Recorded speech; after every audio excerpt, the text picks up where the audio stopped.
What would you do if you loved someone for 51 years and never told them? Harold Erickson wrote a letter every single week, 2,600 letters, all to the same woman, and he never sent a single one. Let me tell you why. It has been a quiet week in Lake Wobegon, my hometown, out there on the edge of the prairie, where all the women are strong, all the men are good-looking, and all the children are above average. The snow came early this year, November 3rd. Woke up Tuesday morning, and there it was, about 2 inches, covering everything. The grass, the cars, that old bird bath in Mrs. Lundberg's yard that nobody's moved in 20 years. Clarence Bunsen was out at 6 a.m. scraping his windshield, saw me looking out the window, waved. That slow, deliberate wave. The kind that says, well, here we go, winter's here, might as well get used to it. And you know, that's the thing about Lake Wobegon. We get used to things, the cold, the routine, the way life just keeps going, day after day, year after year. Which brings me to Harold Erickson. Harold died last Tuesday, 84 years old. Died in his sleep, which is how we all hope to go, isn't it? No fuss, no pain, just slip away quiet. Harold lived alone in that white house on Maple Street, the one with the green shutters.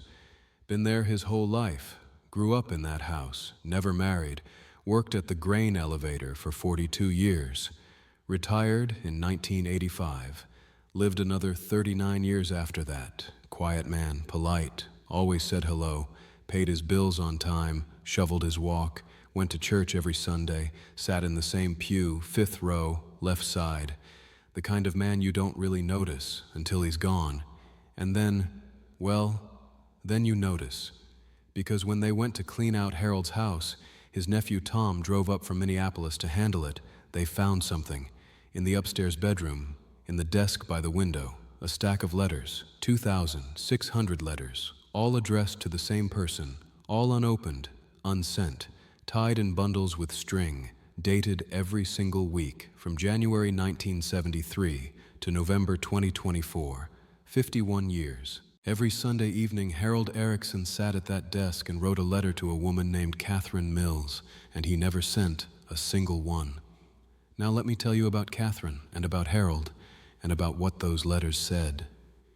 Because this is a love story, the kind we don't talk about much anymore, the quiet kind, the kind that doesn't make noise, doesn't demand anything, the kind that just exists, year after year, in a desk drawer, in a heart that kept beating. Harold Erickson met Catherine Mills in the fall of 1972. He was 32 years old. She was 28. She'd just moved to Lake Wobegon, took a job teaching 4th grade at Lake Wobegon Elementary, fresh out of graduate school, came from Chicago, big city girl, but she wanted something different, something quieter. Harold met her at the Lutheran Church, September Sunday, new member welcome. Pastor Lundgren, that was before Pastor Inkfist's time, he introduced her to the congregation. Folks, this is Catherine Mills. She's our new 4th grade teacher. Let's make her feel welcome. Everybody shook her hand after the service, smiled, said the usual things. Welcome to Lake Wobegon. Hope you like it here. If you need anything, just ask. Harold stood at the back, waited till everyone else had gone, walked up to her. Miss Mills, he said. I'm Harold Erickson. She smiled. Nice to meet you, Harold. I just wanted to say, if you need help moving anything, or if you need to know where things are in town, the grocery store, the post office, I could show you around. She looked at him, really looked at him, and she said, I'd like that. That's how it started. Harold showed her around, took her to Ralph's Pretty Good Grocery, showed her the library, the coffee shop. Back then it was called Bunsen's Cafe, before Dorothy took it over and renamed it the Chatterbox. They started having coffee together, Sunday afternoons, after church. Just coffee and conversation. Harold wasn't much of a talker, never had been, but with Catherine, somehow, the words came easier. She told him about Chicago, about her family. Her father was a doctor. Her mother taught piano. She had 2 brothers, both married, living their own lives. She'd always wanted to teach, always wanted to make a difference. Small town felt right to her. felt like a place where she could matter. Harold told her about Lake Wobegon, about working at the grain elevator, about his parents, both passed by then, about the quiet life he'd lived. "Don't you want more?" she asked him once. "Don't you want to travel? See the world?" He thought about it. "I don't know," he said. I think I'm the kind of person who finds everything he needs in one place. I don't need the world. I just need a good place. Good people." She smiled. "I think I understand that." By December, they were seeing each other regular. Not dating, they didn't call it that. Just spending time together. He'd pick her up Saturday mornings. They'd drive out to the lake, walk around, even in the cold. She'd talk about her students. He'd listen. Sunday afternoons, coffee at the cafe. Wednesday evenings, sometimes they'd go to the church potluck together. People noticed. Of course they noticed. This is Lake Wobegon. You can't sneeze without somebody saying "bless you" and asking if you're getting a cold. Folks smiled, nodded. Dorothy Lundberg, young Dorothy back then, just married to Arlen, she said to her husband, "I think Harold's finally found someone." And it seemed like he had. Then came March 1973. Catherine got a phone call, late at night. Harold wasn't there, he only found out about it later. Her mother, back in Chicago. Stroke, bad one. Catherine left the next morning, drove straight there. Said she'd be back in a week, 2 at most. Harold said, "I'll be here." She squeezed his hand. "I know." 2 weeks passed. Harold waited. 3 weeks. He called her parents' house. Her brother answered. "She's still here, Harold. Mom's not doing well. Catherine doesn't want to leave." "I understand," Harold said. Tell her I'm thinking about her." "I will." 4 weeks, 5, 6. Harold kept calling. Every week, her brother always answered. "She's still here, Harold. Can I talk to her? She's at the hospital right now. I'll tell her you called." 2 months. Catherine's mother died. April 28th, 1973. Harold sent flowers, sent a card, called the house. Her brother answered again. "Harold, Catherine asked me to tell you something." "Yes?" "She's not coming back to Lake Wobegon." Silence. "She's staying in Chicago. Her father, he needs her. And there's a teaching position here, at her old school. She's going to take it." Harold's hand gripped the phone. "Can I talk to her?" She says it's better this way. Clean break. She says you're a good man, Harold. She says she'll never forget you. But her life is here now.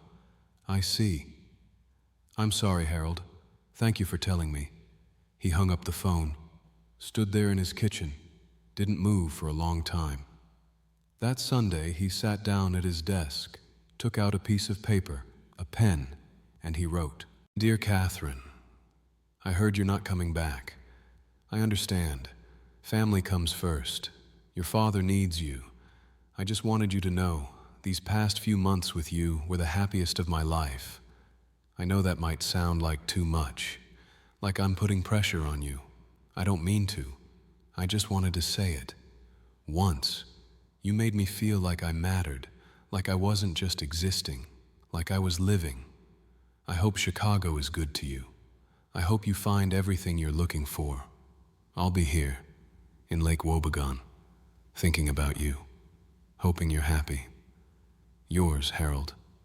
He folded the letter, put it in an envelope, wrote her address, her parents' address in Chicago, put a stamp on it, walked to the post office, stood outside, holding that letter, and he thought, what's the point? She's made her choice. Sending this, it won't change anything. It'll just make it harder, for both of us. He walked home, put the letter in his desk drawer, and the next Sunday, he wrote another one.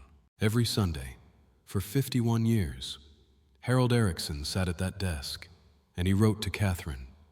He told her about his week, about work, about the weather, about the people in town. He told her about Clarence Bunsen taking over his father's hardware store, about Dorothy and Arlen Lundberg having their first baby, about Pastor Lundgren retiring and Pastor Inkvist taking over. He told her about the blizzard of '78, about the summer the lake dried up, about the year the 4th of July fireworks got canceled because of rain. He told her about his own life, which didn't change much. Got up, went to work, came home, read the paper, watched a little TV, went to church, year after year. He wrote about getting older, his knees hurting, his hair going gray. He wrote about retiring, about what it felt like to suddenly have all this time and nothing to fill it with. He wrote about the loneliness, the quiet house, the empty chair across from him at dinner. But he also wrote about the small joys, a good sunrise, a perfect cup of coffee, a kind word from a neighbor. He wrote like she was still there, still listening, and every Sunday, after he finished, he folded the letter, put it in an envelope, tied it with the others, never sent them. Now, you might be wondering, why? Why write letters you never send? And I think it's because Harold needed to believe she was still out there, still existing, still part of his life, even if she wasn't in it. Those letters, they were a way of not letting go, a way of saying, you mattered, you still matter, and I'm not going to pretend you didn't change everything. In 1985, Harold wrote, "Dear Catherine, I retired today. 42 years at the grain elevator, they gave me a watch. Clarence made a little speech, said I was the most reliable man he'd ever known. I wanted to feel proud, but mostly I just felt tired. I keep thinking about that question you asked me once. Don't you want more? And I wonder, did I want more? Or did I just want you? I think it was you, Catherine. I think you were the more I needed. And when you left, there wasn't anything else that could fill that space." In 1996, he wrote, "Dear Catherine, I'm 66 now. Hard to believe. I look in the mirror and I don't recognize myself. I wonder if you've changed too. If you're gray like me, if your hands shake a little when you hold your coffee.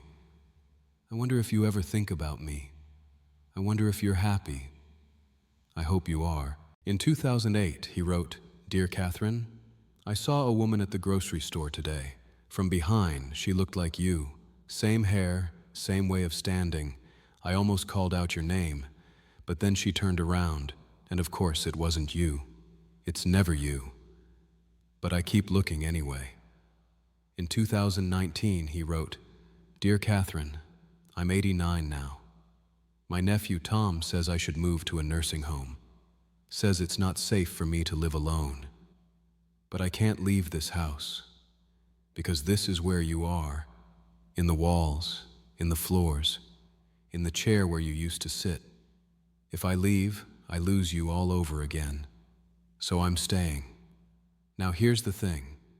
Harold never tried to find her, never looked her up, never asked anyone if they knew what happened to her.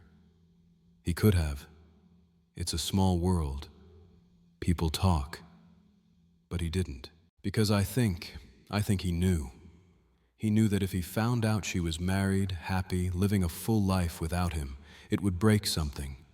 And if he found out she was unhappy or alone or struggling, that would break something too. So he chose not to know. He chose to keep her frozen in time, the way she was, 28 years old, smiling, full of life. The Catherine in his letters, she never aged, never changed, never disappointed him. She was perfect, forever. Tom Erickson, Harold's nephew, he's the one who found the letters, came up from Minneapolis the day after Harold died, started going through the house, figuring out what to keep, what to donate, what to throw away.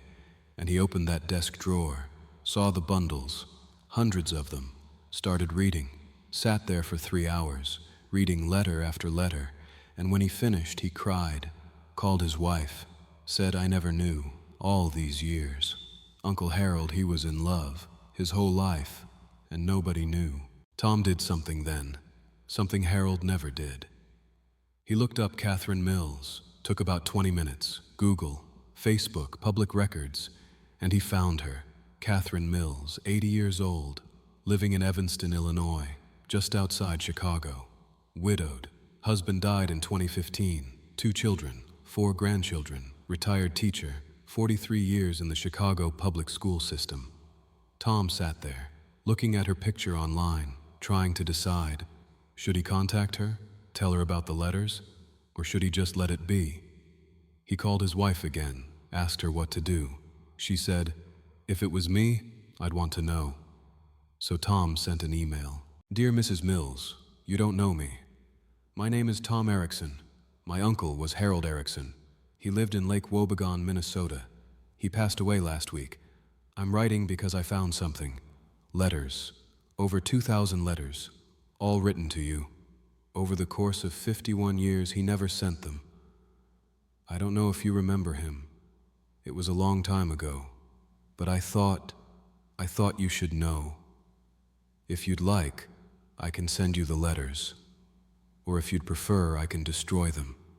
Whatever you think is right. I'm sorry for your loss, if this brings up painful memories. Sincerely, Tom Erickson." 3 days later, Tom got a reply. "Dear Tom, of course I remember Harold. I have thought about him every day for 51 years. Please send the letters." Tom packaged them up, all 2,600, drove to the post office, shipped them overnight, and then he waited. 4 days later, his phone rang. It was Catherine. "Tom," she said. Her voice was old, shaky, but strong. "I need to tell you something."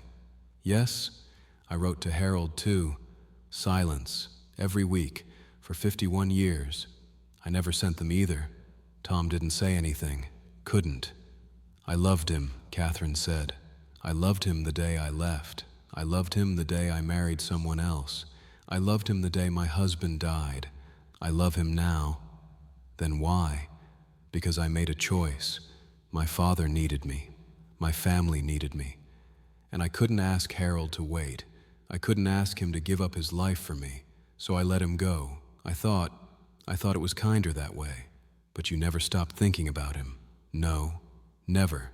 "Tom," she said, "can I ask you something?" "Of course." "In his letters, was he happy?" Tom thought about it. About all those letters, all those years. "No," he said. "He wasn't happy, but he wasn't miserable either. He just lived. He found small joys. He had a quiet life. And he loved you. That gave him something to hold on to."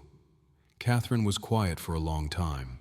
Then she said, "That's all any of us can do, isn't it? Hold on to something, even if it's just a memory. I suppose so. Thank you, Tom, for telling me, for sending the letters. You're welcome. I wish," her voice broke, "I wish I could have told him, just once, that I loved him too." "I think," Tom said, "I think he knew." Catherine Mills died 6 months later. Peaceful, in her sleep, her daughter called Tom, told him, said her mother had asked to be buried with one thing: the first letter Harold had ever written, January 1973. She'd kept it with her on her nightstand, read it every night before bed. And that's the story. 2 people who loved each other, who never said it out loud, who lived entire lives apart but never really separate. 2,600 letters, written, never sent. Because sometimes love isn't about being together. Sometimes it's just about holding on to a memory, to a feeling, to the person you might have been if things had gone different. Harold Erickson never married, never loved anyone else, but he loved Catherine Mills every single day for 51 years, and she loved him back, and nobody knew until it was too late. But here's the thing, was it wasted? All that love, all those years? I don't think so. I think Harold's life meant something, because he loved, even if it was quiet, even if nobody saw it. Love doesn't have to be loud to matter. It just has to be real. And Harold's love, it was real. That's the news from Lake Wobegon, where all the women are strong, all the men are good-looking, and all the children are above average.